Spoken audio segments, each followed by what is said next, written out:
Hi everybody, Dr. Anjana Bana here and welcome back to my YouTube channel, and we are always doing what we love, making people feel and look fabulous. And today we've got a jam-packed day of male aesthetics. So without further ado, we are going to be treating my husband.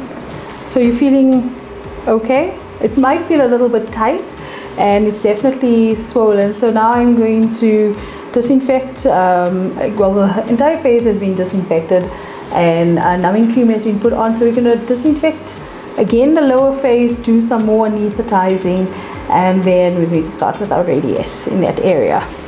Often when I do a treatment like this with Radiesse, we do the mid face, we do something called a ligament lift, and then we do the lower face. But because we, as I said, did a intense biostimulation in the mid face, we're keeping the Radiesse away from that and just doing it to sculpt the jawline. And because Kamal already has had the Endymed, just before that you get even more collagen stimulation and remodeling. So honestly, well, can you see a difference from the Endymed already? Or not really? You can? Okay. Can you? I don't know. You don't know? Okay. This year it's normal that it's a bit swollen.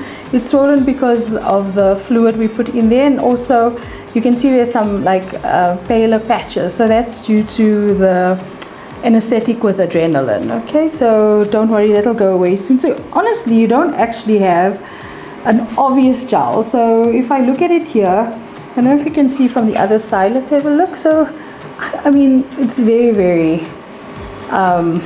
you know, it's not very distinct, but it's important when we do these treatments like with Radiesse, it's not to inject into the jowl. Even with things like Sculptra, not to inject into jowls, because you can create like more heaviness. And what I'm aiming to do is from here to here create like a sculpted effect, and if we can also the chin. Would you be happy with that? Also keeping in mind to keep the angle of the jaw the same as the angle of the cheek, the zygoma, because if you change them it'll look odd, and everyone's different. Some people have a lower angle and some people have a higher angle. Like some people are very square here, so their cheek is also very square, or should be very square. So there is a bit of a slope here, so I'm going to keep it. Okay, so we've disinfected and now we're going to anesthetize the entry point. So today we are not going to do the anterior chin. We just had a discussion, so we said we'd just emphasize the jawline for now.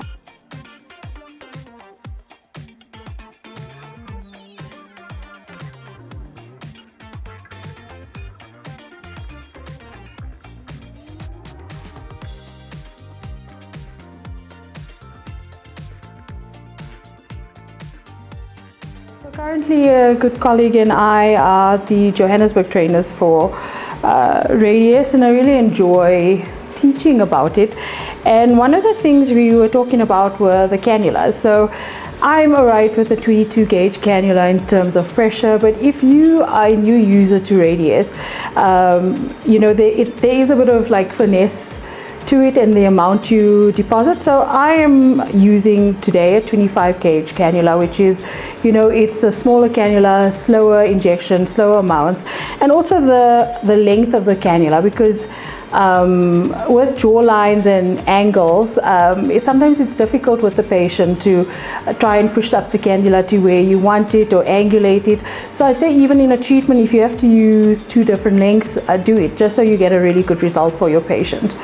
So that's what we're going to do, two different length cannulas, and a bit different from the one you saw for the Sculptra, which was that really long one that was good for subsizing and as rigid, like sort of rigid flexible. I know that's a weird thing to say about something, but the more rigid the cannula, the better.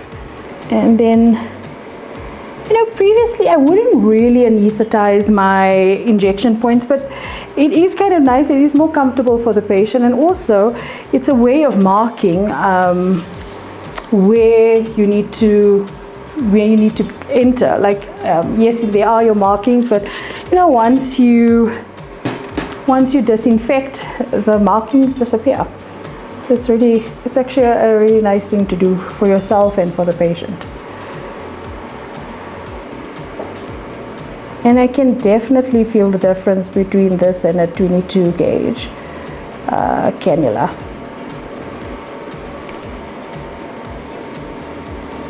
It's important. I suppose as a patient you wouldn't care, but if you're a practitioner watching this, it's important to stay superficial in the deep dermal subcutaneous plane, because there's some important structures on the bone here, one of them being the facial artery. You can also inject Radiesse on the angle of the mandible here, like with a needle, depending on what your patient wants to achieve. Are you okay? Mm-hmm.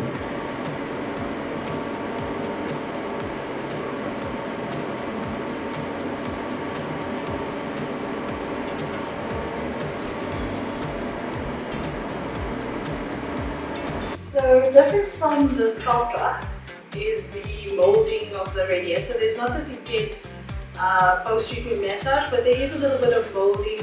And the cool thing is it's quite greasy. Wherever you put it, it does not migrate. It stays where you put it. So there's no worry of it floating around or migrating. I know filler in lips is a big thing about HA filler migration. So just as a possibility with Radiesse, very, very, very low risk of migration.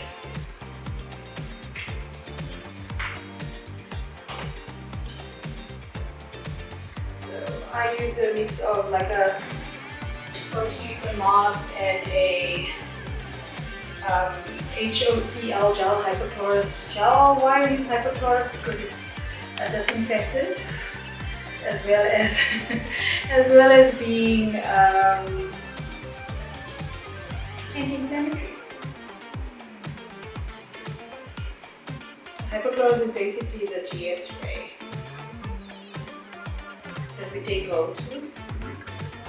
So it comes in a gel as well.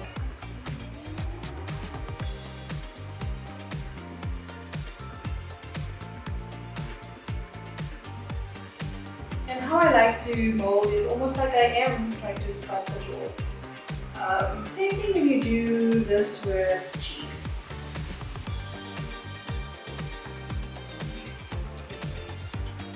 Okay, so you've already, had the Sculptra here, so you are quite anesthetized. We're not going to inject anything in the cheek.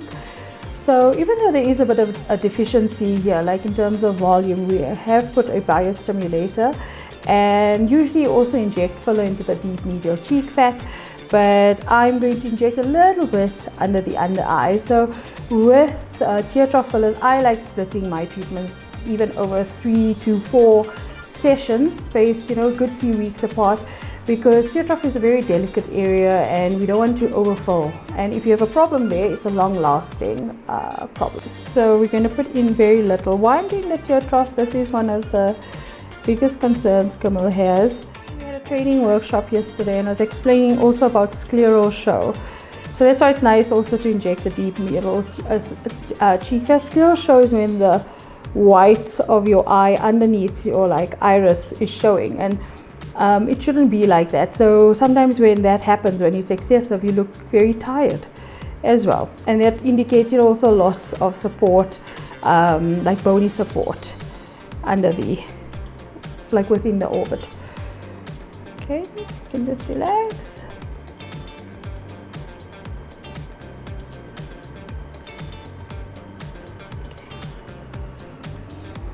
Here I'm using a Restylane Skin Booster because it's got a low viscosity. Just very, very, very little that I'm going to do on either side, not a lot. So Kamal will have to come back for a few sessions. He does have a concern with crow's feet, but I'm not going to do that today because we'll have to do some Sculptra massage later, and we don't want to disturb the toxin that we use in the botulinum toxin.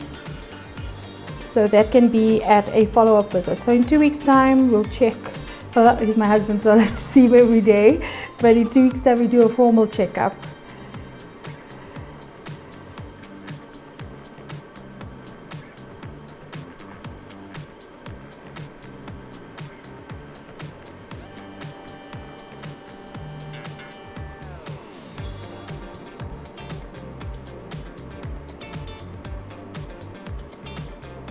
You okay?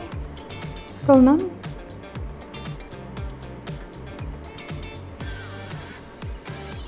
I like the skin booster because of this clicker, so you don't over inject filler.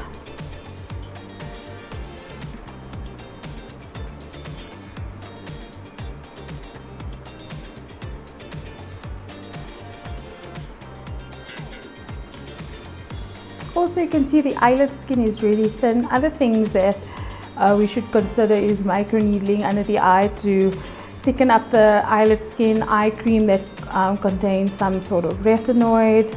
As well, PRF I like using in the area. There is an indication for the calcium hydroxyapatite if it's hyper dilute, also to go underneath. There is a paper on it, but you know, there is the European packaging where Radiesse is only used for contouring and hyperdilution is an off-label indication, but in the States it's an on-label indication. But also Merz as a company does not recommend using it anywhere around the mouth or the eye, like very muscular areas as well. Undilute, you shouldn't be doing stuff like that. It really can lead to nodule formation. So in our country there's the elegant toxin and this one from Letha, which is Botulinum Toxin A, and I like using it because it does have more toxin per volume.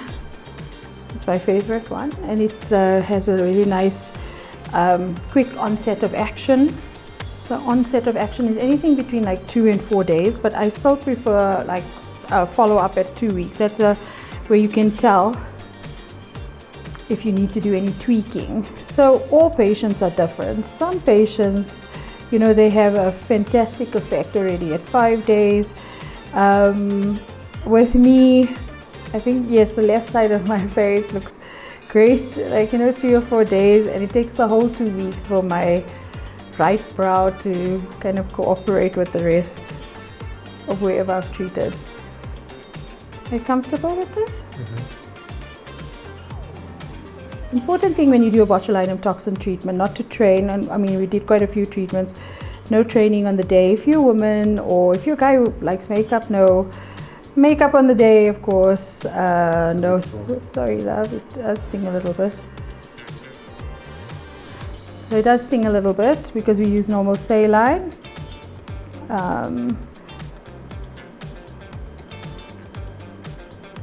And the forehead's a sensitive area, and when we go into the hairline it is very sensitive.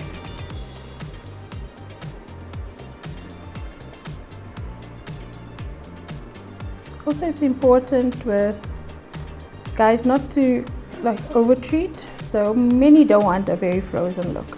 These are superficial, so maybe a bit more sensitive, that's why I'm using this device.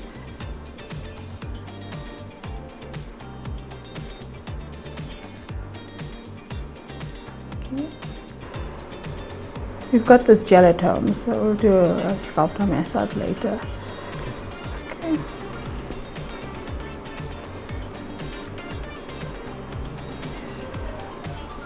Okay, there we go. Feel okay? Yes. Thank you. Thanks for joining me once again, guys. That was a really intense male aesthetic sculpting session. We did a biostimulator, we did an hyaluronic acid filler, Radiesse, botulinum toxin. So it was really, really, really amazing, actually. So if you have questions, I hope you have lots of questions, drop them in the comments down below. Like, share, and subscribe. Thank you. Bye.